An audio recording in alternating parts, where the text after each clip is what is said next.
Professor Murfett, thank you very much for welcoming us today in your location. I believe it's somewhere in Europe, in Austria. Am I right? You are indeed just outside of Salzburg.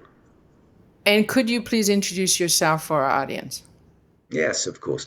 I'm Malcolm Murfett. I'm a professor of contemporary history at the Department of War Studies in King's College London. Um, I'm sheltering here from COVID in Austria and have been here for the last 14 months. I left London as my students left London as well for their families, and I disappeared before the great lockdown came, not only over the university but everywhere else.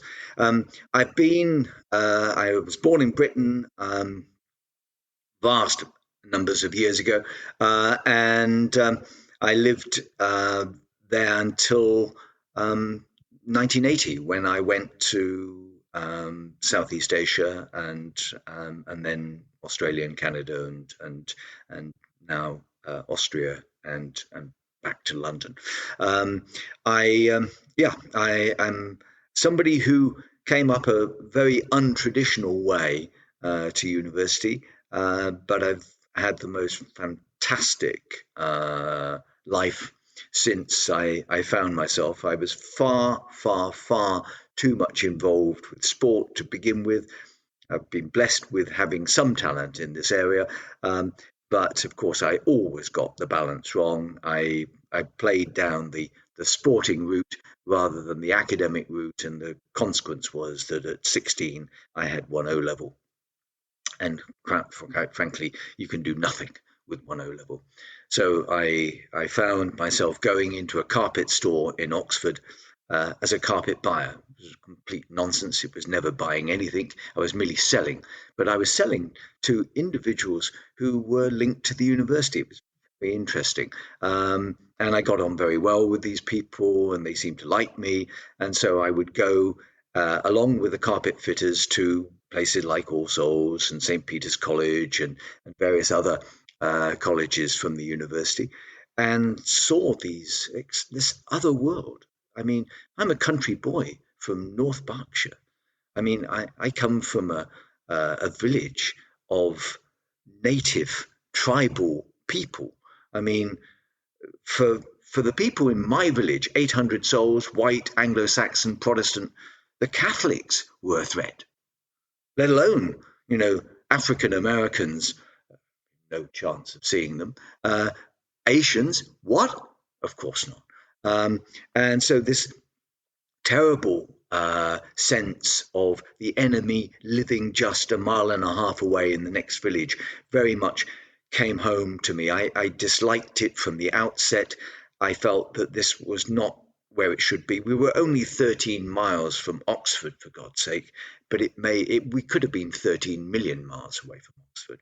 Virtually nobody had cars. My parents were solid working class people. My dad, a bus driver, my mum, the equivalent of being an armour or domestic help to others. Very little money, but great amounts of love, which was the key and the rock, really, upon which a great deal of my self confidence, of which there was a large amount, I'm afraid, was based.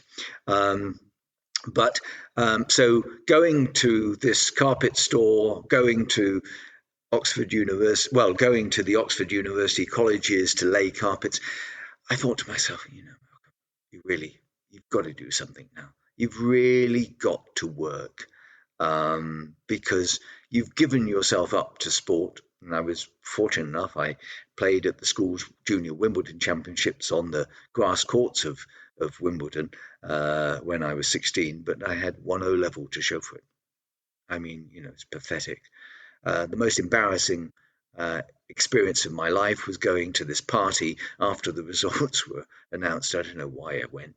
Um, but I saw all these other people, and many of them I thought were really thick, and they completely outperformed me. And so this was a humiliation for me. I'm not a humble person by and large. this made me feel very humble indeed. It was good for me because it meant that you couldn't just rely on a particular aspect of talent. You had to also work as well. So I went to night school, postal tuition, and so forth. And, I managed then to do really well in all of these things. And so from one O level, I went up to eight. And then I decided, look, I think I really need to go to a college of further education, which I went to in Abingdon, and do some A levels. And this was the first group of kids that second chances, really, people who screwed up the first time and who were now looking to try to repair a great hole in their educational lives. I went there. It was the most fantastic 8 months of my life in terms of education. The best teachers I have had in all of my life were there. One guy who now is dead, sadly, Leslie Holmes, was wonderful. He taught me econs, and I love that man. I do. He was so inspirational. He forced me to do things like writing timed essays in class, which I used to hate. But it was the making of me in many respects. So whenever anybody says to me, "Who was the best teacher you ever had?" I would say, unquestionably, Leslie Holmes. Um, and God bless you, my friend. I hope you're doing well up there. Um, so for me, I had a wonderful experience. I did incredibly well, and was the top scholar of the college. And suddenly, I thought, well, what have I always wanted to do? I always wanted to teach, right? I taught at Sunday school and this kind of thing, but I thought, well, so I'll go to a teacher training college. And the people to one, as it were, at the college said, no, you're not going to a teacher training college. You're going to university. I said, but nobody on either side of our family have been to university. There's only one person from the entire village who's ever been there before. Uh, and they said, no, you apply. So I thought, well, gracious, I know nothing about this game, and so I ranked all the universities together, which of course was really very stupid, and suddenly went to all of these places, had marvelous interviews. I have to say, it was tremendous, and got a whole raft of very acceptable offers, and one at the University of Kiel, which incidentally at the same time was known as the Kremlin on the Hill, in Staffordshire, just outside Stoke-on-Trent and Newcastle under Lyme.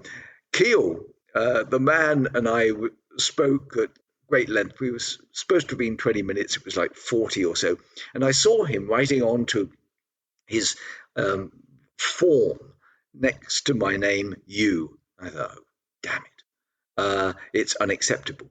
And he said, I'm going to give you an unconditional offer. I said, what? He said, yeah, you don't have to get A levels. We'll have you anyway. And when I went back to Abingdon and they said, so how did it go at Keele? I said, well, I've got an unconditional offer. And they said, they don't exist. Well, they didn't back then. Apparently, this was a new one-off. Anyway, so I went there because I love the idea of a foundation year where you did all kinds of things like Russian literature, chemistry and things like this. I'm a historian, a political scientist, and so forth. So let's just advance. So you managed to get yourself modestly from a very tough start up to a very prestigious institution, which you haven't mentioned yet in your academic prowess. And tell us a little bit more how you got your PhD, and then we'll start talking about the years that we have all gone through in this past year and a half, because you and I go back to Singapore, so you're very familiar with Singapore.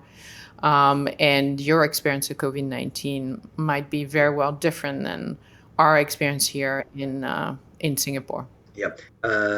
Florence, excuse me. I love talking about myself, so therefore it's quite clear I've gone on far too long, and all kinds of warning signs are coming. Saying, for goodness sake, and you don't need to nod, I can see. And so yeah, I went from Kiel to Leeds and from Leeds to Oxford, and that was a fantastic experience. And it was really most unusual because the people that I sold carpets to less than 10 years before now saw me doing a PhD or DPhil, as it is in Oxford at the university. They were enchanted, I think, and and surprised. Um, but it was a marvelous experience, and at Oxford, uh, wonderful things happened to me. I mean, sporting wise, yes, I became an Oxford Blue, which was in those years was far more important than getting a degree. And that was great and wonderful. Playing on Lord's cricket ground was terrific. Playing for Oxford against Cambridge, terrific experience.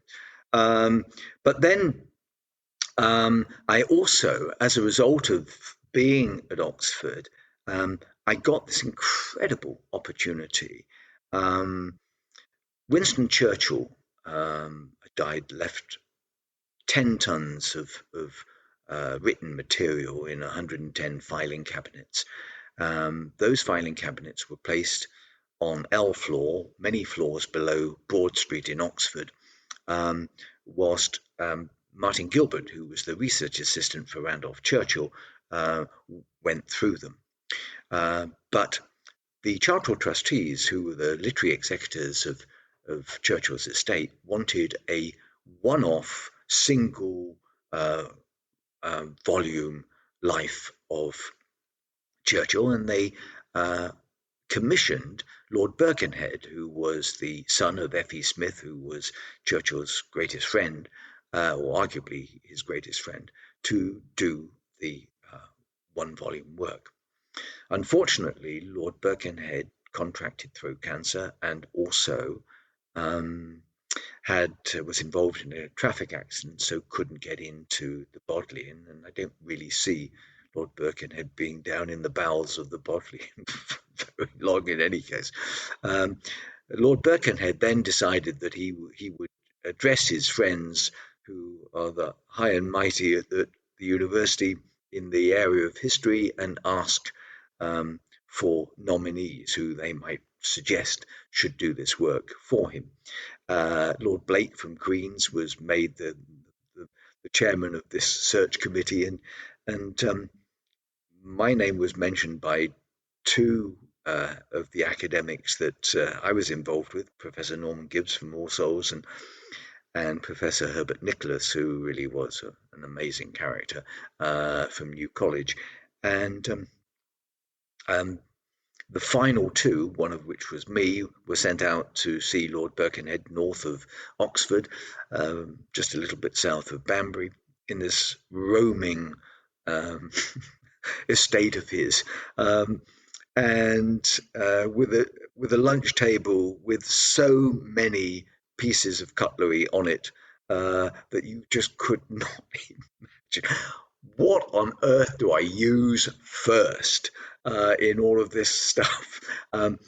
But Birkenhead liked me, and whether I got it on the basis that I was the best of the two, or whether it was because he liked the fact that I was an Oxford Blue, I don't know.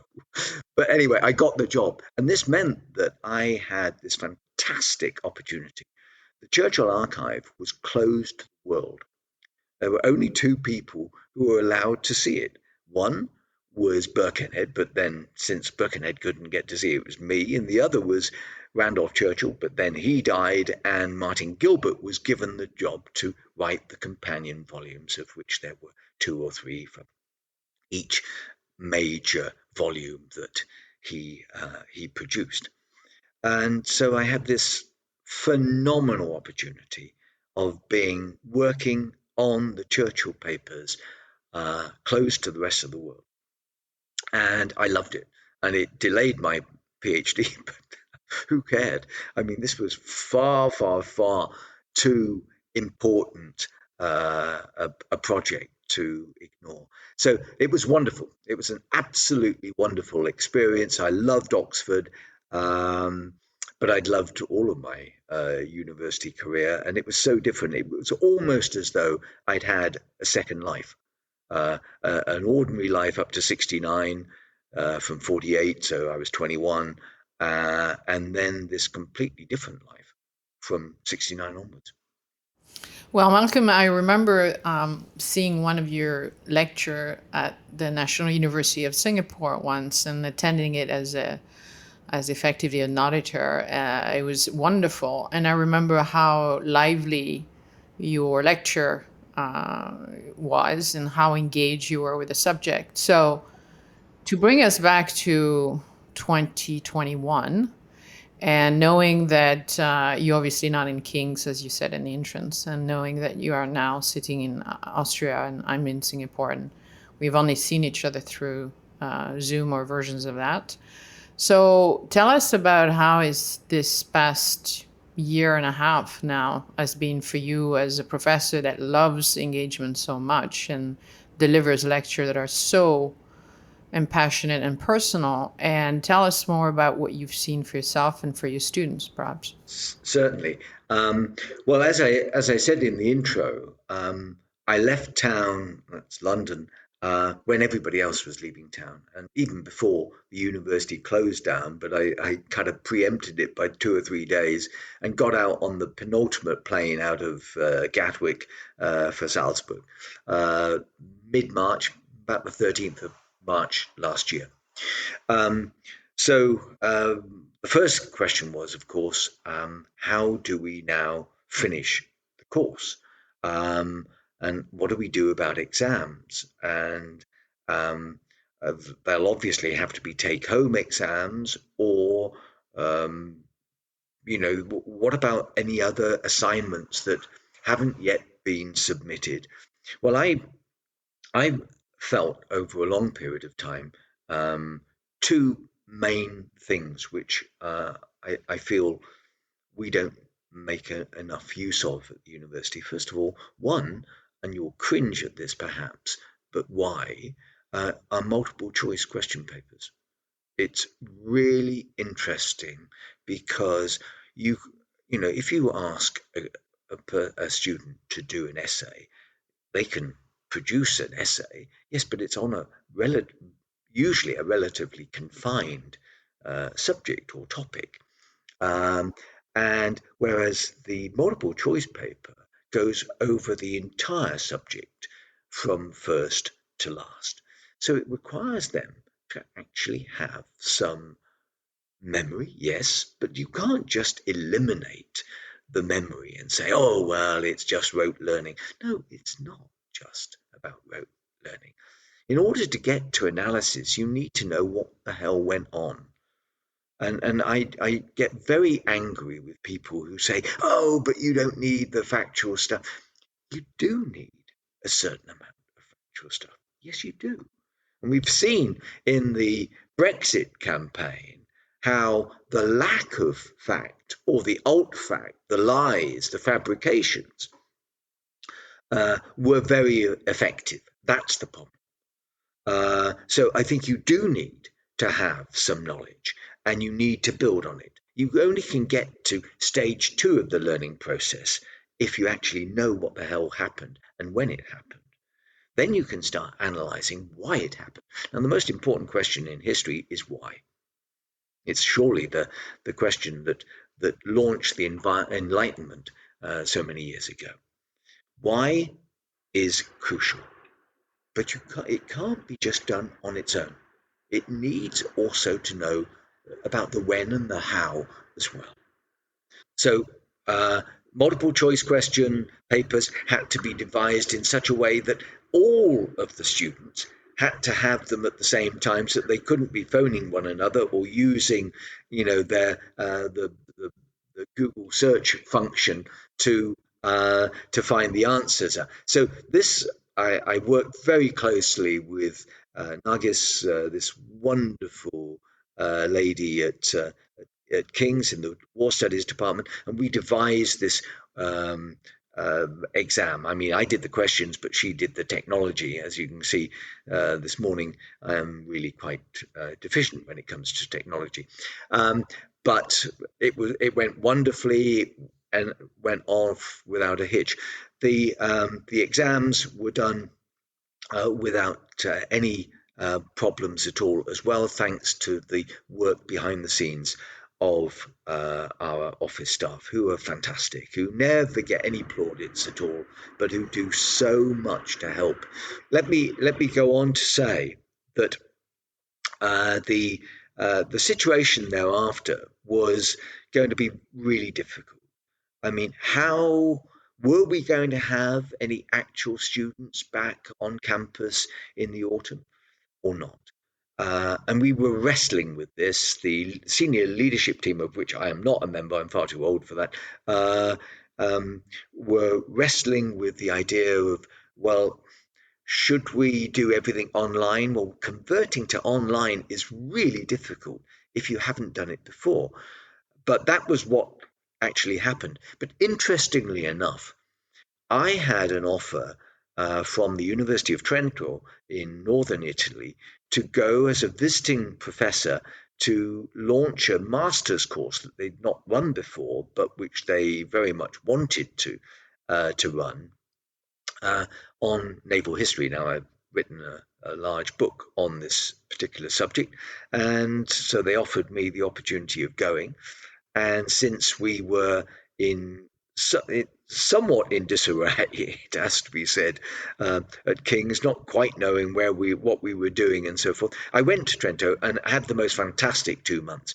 And interestingly enough, I had both students in class with me and students online, and it's really difficult to have both of them simultaneously uh, because your eyes go out from your lectern, as it were, or from your desk. And I walk a lot. So this is a very unusual experience, me sitting down like this. Um, and I can see the students in sitting in the seats in front of me. It's very difficult to keep my eye on them and on my students on my right hand column on Zoom, which was how we did it. But interestingly, in Italy, many students are working as well. And so they can't get physically in, whether it's not a question of COVID, it's because they're working. So this kind of treatment of online and live is something which will continue, and it may well continue. It's certainly going to continue this autumn because I'm going back to Trento for another 2 months. Um, but it may also continue at King's too, with lectures. In certain disciplines, the sciences, medicine, and so forth, where you need lab work and that kind of thing, it's a different matter. I think students may well be brought in to have live sessions. For the social sciences, the humanities like history, philosophy, English, and so forth, political science, I think we're still likely to be online for the next few months. I would say the autumn term more likely to be online rather than totally live. Maybe a few tutorial sessions. I don't know. I'm not speaking out of turn because the decision's not made as yet. But if I was a betting man, which I'm not, I think I would put some money on an online performance up to Christmas in the hope that the vaccination campaign will have been such that um, we may be able to engage in live sessions from January onwards. How would you describe from your feeling of having been a professor for so long? So I think you probably have a very good understanding of how your students are, what they're feeling, the way that they're learning. How would you say the experience for them, given maybe some people have reached out to you, as being, and how do you see education going forward with this distance and this technology that's embedded? Yeah, it's a very good question, Florence. I have had master's students I supervise, and also undergraduate final year students as well, doing their dissertations. And a lot of my former students keep in touch with me, which is lovely, not only because they want me to write references for them, but also I think because they quite like to keep in touch, and there's a great rapport, largely between me and the students. I love teaching, always have done, and I've been blessed by being able to do it for over 40 years. Um, Now, I think the real problem is that several things. One, do the students or their parents have adequate technology? Can they therefore benefit from the online experience as much as those who've got really ultra sophisticated, ultra fast Wi-Fi at home? Two, not everybody copes adequately on their own. They need interaction with other students, and this is a real problem. I think mental health issues, I'm not saying any of mine had any of that, thank God, but many people have. I would say the student health services have certainly found themselves under greater pressure. I think a lot of people can get very depressed, very lonely, and ultra concerned and worried about how they are. They can't see the whites of other people's eyes. They're not sitting in a class where they can tell that others are also freaking out. It's very difficult, I think. So the mental health issues are very considerable. I don't think we imagined they would be to quite the extent that they are. Let me just say, however, that when I started back in Singapore as the most junior lecturer of the lot on the 11th of July 1980, very rarely would you get students with some form of personality disorder, some challenge that they present, and so forth. You very rarely see it. These days, it is very unusual if you don't have maybe as many as half a dozen students in a class that have particular issues, either pressure or some form of personality difficulty, which means that they can't really interact in quite the way that others can, don't want to sit with others, don't want to be involved in tutorials with others. It makes it it must be incredibly difficult for them. It makes it much more challenging also for the teacher as well. So while I think online teaching is great in various ways, and I think the online webinar experience has been fantastic. Um, because you don't have to be at LSE to hear something wonderful, or at King's, or wherever in London or anywhere in the world. I mean, I tune into the Wilson Centre in Washington DC on a weekly basis, and a lot of other, and obviously RSIS and LKY, School of Public Policy, and other things in Singapore too, because there are great people out there, and it's wonderful to listen and learn from them. So if you've got the technology, it's great. Working on a subject on your own, yeah, that's challenging. It really is. It really is, because I'm a people's person. I mean, I need to be engaged with other people. I find it very odd and difficult and, well, disconcerting, not difficult, but disconcerting to be on my own I mean, why? I mean, that's so not me.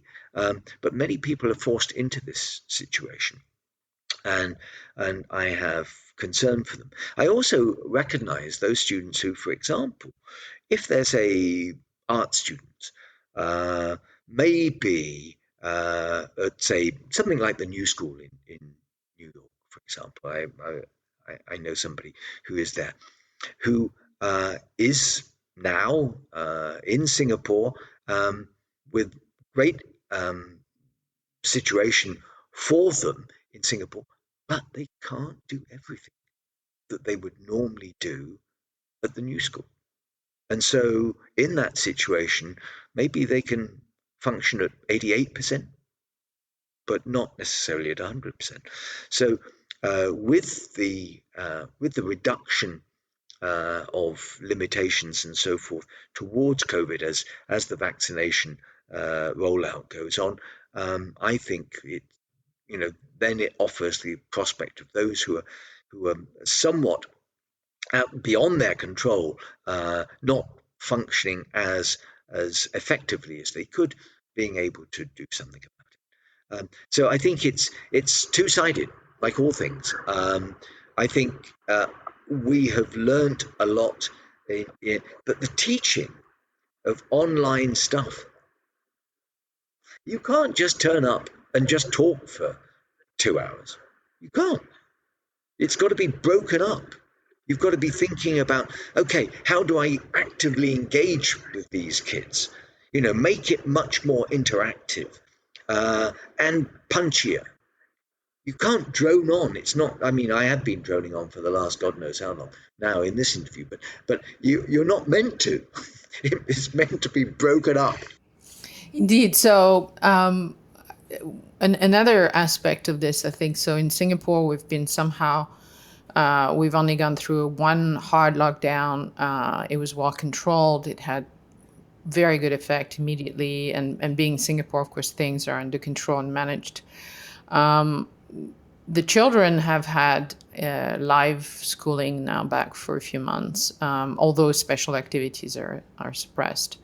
And now, unfortunately, with the new variant coming out, we are kind of going backwards and kind of making sure that this doesn't go out of control. So it reads to me as an up and down in terms of how we're going to ever come out of this. And it won't be linear. It won't be once and for all. I think it's here to stay in some form or another.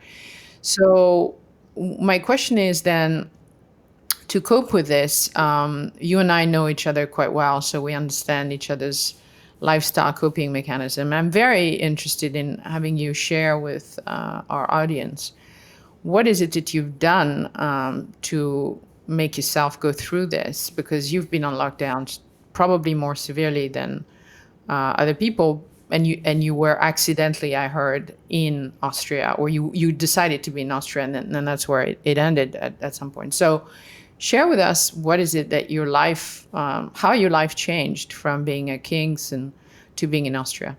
Yeah, certainly. Well, one of the key things, it seemed to me, was that I had the opportunity of staying in Balham in South London and being confined to an upstairs bedroom slash attic, or coming home to my house just 10 kilometers south of Salzburg and having the roam of the countryside. I mean, it's a no brainer. I mean, of course I had to come back. What I've done, Florence, is about 2 years, 2 and a bit years, 2 and a quarter years ago now. My daughter, who is a medic, had heard from her friend, who is also a consultant. Well, my daughter's a registrar, senior registrar, but will be a consultant, I think, if there's any justice in the world soon enough. But Kate, her friend, who is a magnificent doctor, O&G specialist, marvelous creature, Kate said to Cassie, my daughter Carolina, but we call her Cassie, I'm thinking of going on some dieting program. And Cassie said, well, what kind of dieting program? And Kate said, well, I'm gonna do this properly. I'm going to look through the system, see what things work and so forth. And she came up with the alternate fasting system, the 16 hours of fasting and so forth. And because she is who she is, because she's so sensible and so bright and so forth, Kazi also thought, okay, I'll do that too. And it's tough. And in the course of a conversation, she said to, well, I was talking to Kazi one night, and she said, I'm going to do this from the start of the year. Gracious, 16 hours without food sounds absolutely horrendous. But I said, okay, let's do it together. Let's try it together and see who crashes first. I'm still doing it. That's 2.25 years later. I'm 10 kilos down, uh, fitter, probably, arguably, I think, without being stupid about it, than I've been since I was at university. I've always been done a lot of sport.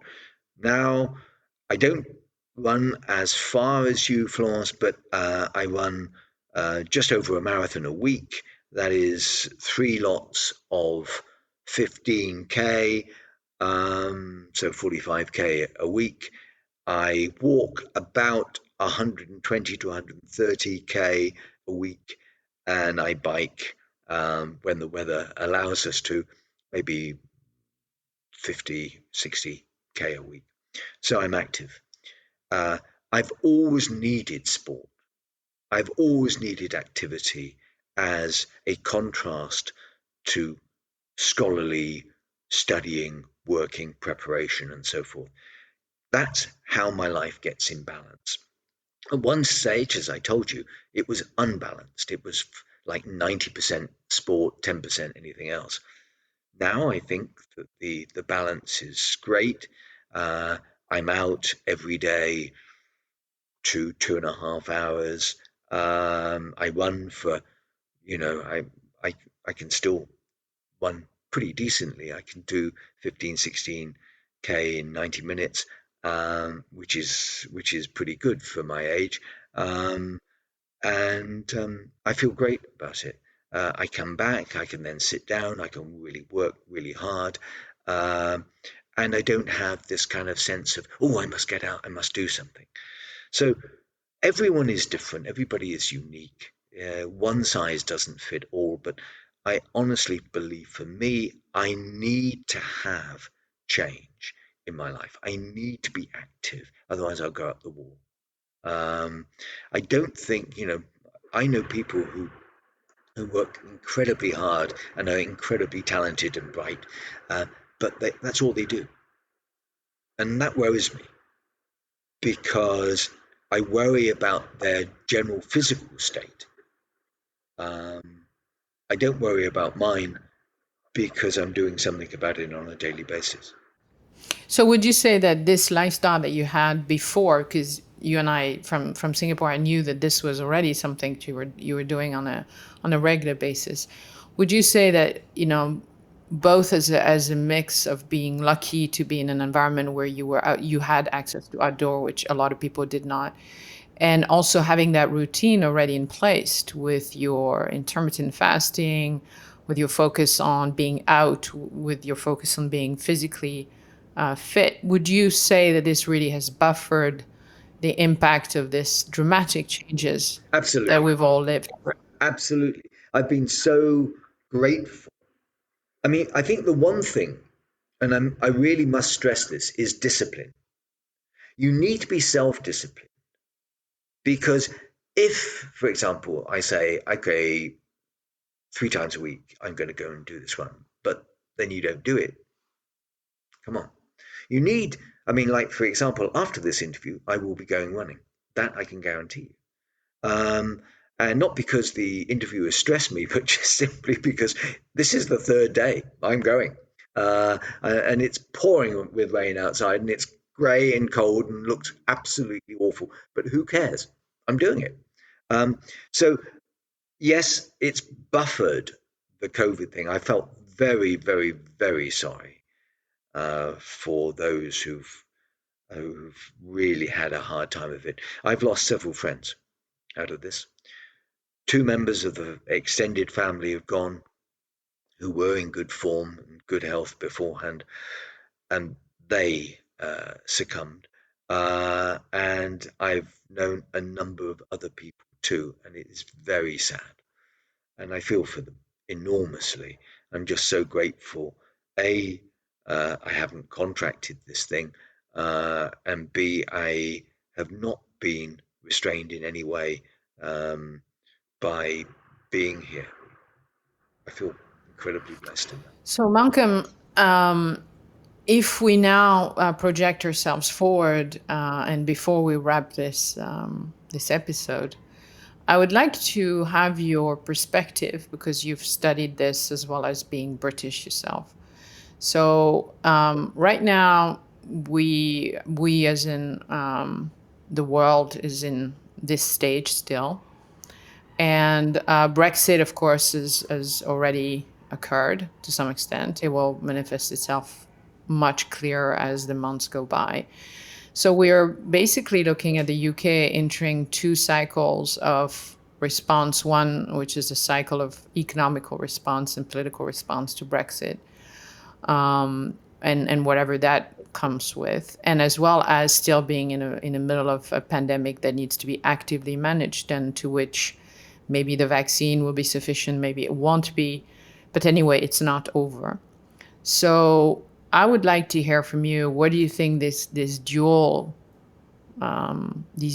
things will have as potential impact on the UK, and whether you're imagining a bright future or a scary future or something in between? Okay, Florence, it's very apt that you should pose this question because yesterday I gave the first of two lectures, the first one at the University of Trento, on Brexit, decision, a generational decision that divided Britain. Uh, I believe COVID does mask uh, the potentialities and the problems of Brexit. I do, um, and I think in that regard, probably the government is very fortunate um, because if Brexit turned out to be anything like the Remain camp said it was going to be, and there was doom and gloom everywhere, then I'm sure that Hartlepool necessarily might not have gone to the Tories last week, and that the Conservatives wouldn't necessarily have had such a success in the local elections. Populism has been spurred in recent years by various issues. Um, some of them are extremely unpleasant, like the attack on immigration, xenophobia, and so forth. There's an other sense, though, of this, where there's a kind of, as I said, I speak with the knowledge of a country village where there was tribal nativism employed.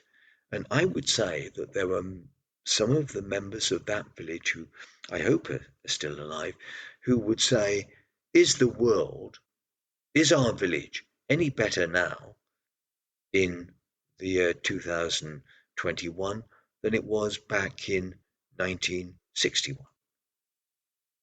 And I think an awful lot of those people would say, no, it isn't. It isn't as good. Um, and that sense of either being left behind, which of course is very clear in the industrial Midlands and the North, where industries have collapsed, the old manufacturing industries have collapsed, and nothing has really taken over to bring forth um, great prospects, economic or otherwise, for the people who feel that they've been left behind by society, by the elite down in the south, particularly around London. So I think that there are real issues in the UK. I think Brexit showed it. Brexit has revealed a massive divide between what you look out to. The people who wanted to remain part of Europe knew that the EU is not the finished article. It clearly needs reform. But how do you reform an institution like that? Not from the outside, from the inside. You have a much better chance of doing something about it. But we opted out of that particular decision-making process. So, but for me, and it's pretty obvious I'm a Remainer, I love the idea of a wider stage. Europe has, for me, fascination. Languages, different cultures shouldn't be seen as the other or a threat. It should be embraced. The culture of Europe, you can't surely say that Britain alone is enough without music, without dance, without film, without, come on, please. Let's be honest about this. We need Europe. To say that we don't need it is so contrived and it's so sad. And the idea, of course, it was the free movement of peoples that were sought, to be stopped. This is, of course, where UKIP, the United Kingdom Independence Party, got its great thrust from. Its leading exponent, Nigel Farage, said he wanted to link unemployment in the EU as one thing in people's minds. Well, he did, sadly, to a very great extent. So all kinds of threats like Turkey is going to join the EU, that'll bring another 80 million people on board, we'll have floods of these people coming in, photoshopped images of thousands of, incidentally, male foreigners, on the shore, as it were, of Europe, approaching Britain, these kinds of things were just they're horrendous. They're absolutely horrendous. It plays to the lowest common denominator. We shouldn't be like that. And those who claim to be Christian and who pronounce against others, have they thought about what they really believe? What the faith tells them? Come on.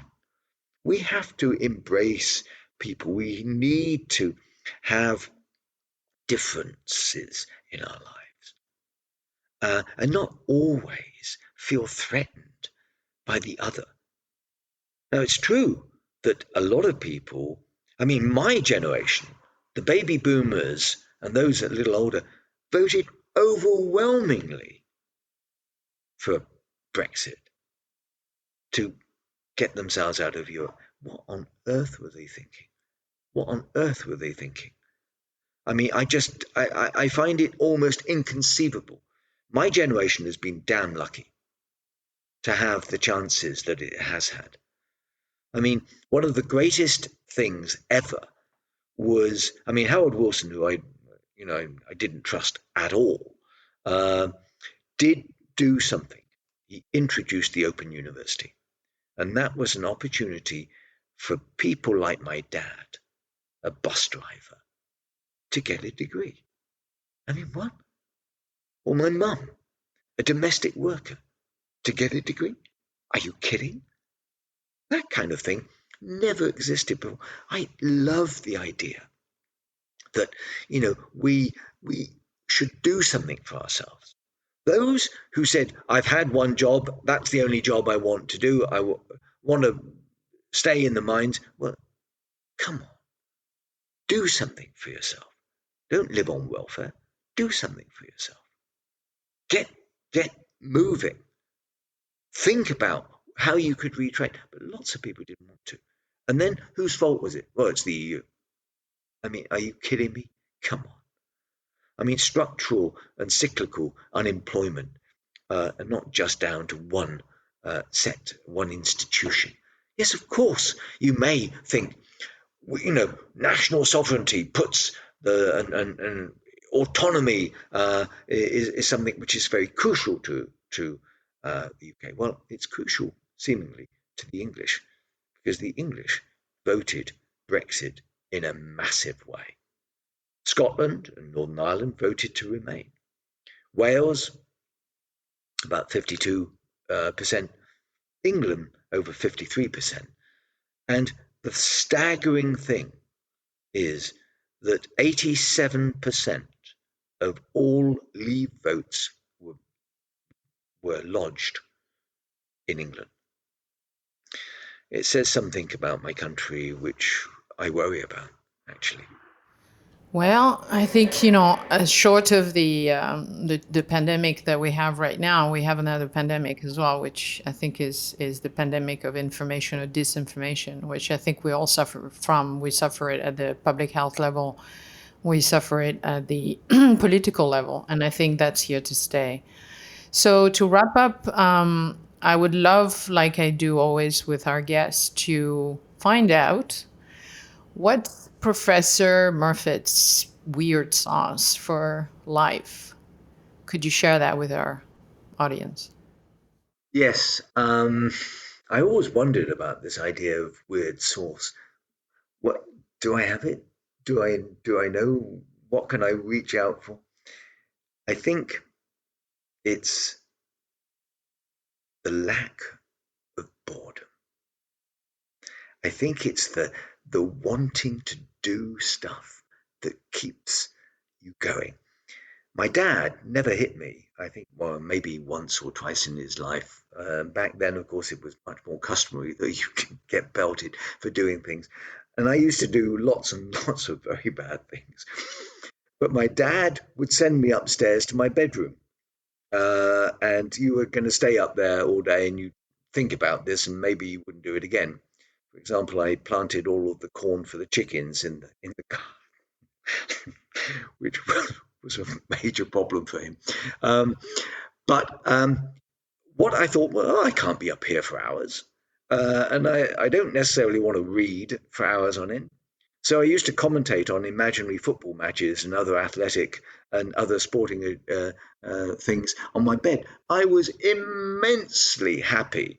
So that when Dad sent me up to my room, or Mum sent me up to my room for maybe the rest of the day, didn't worry me at all because I could immediately do a live telecast from Aston Villa versus Blackburn Rovers or some such thing. And it also, I have to say, because I was rather slow as a child and couldn't read until I was 7, it also helped me to spell. The school had given up on me. I taught myself to spell by having this league table of all these football clubs. So the word source is don't get bored. Try to always think of something which will keep you, give you animation, give you excitement, give you change. Don't be bored. Professor Murfett, thank you very much for having us.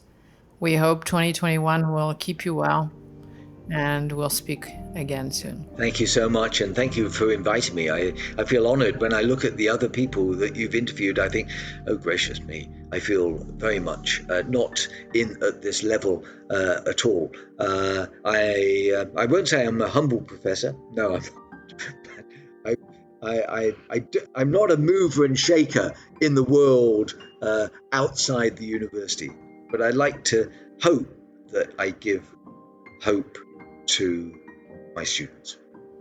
Thank you. If this conversation stopped you in your track, share it with your network. You never know whose life you might change for the better. Thank you for listening. Stay curious about our next guest and stay curious about life.